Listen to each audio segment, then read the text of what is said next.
এই পৃথিবীতে মা-বাবা, ভাই-বোনের মতো আপন কেউ হয় না। যতই বাইরের লোক বলুক আমি তোমার আপন, কখনো তারা আপন হয় না।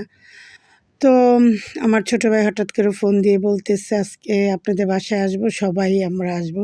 তা আমি তো শুনে অনেক খুশি, কারণ আমার মা কখনো এসে আমার বাসায় থাকে না। তো সবাই এসেছিল, তার জন্য এত লুচি বানানো হচ্ছে।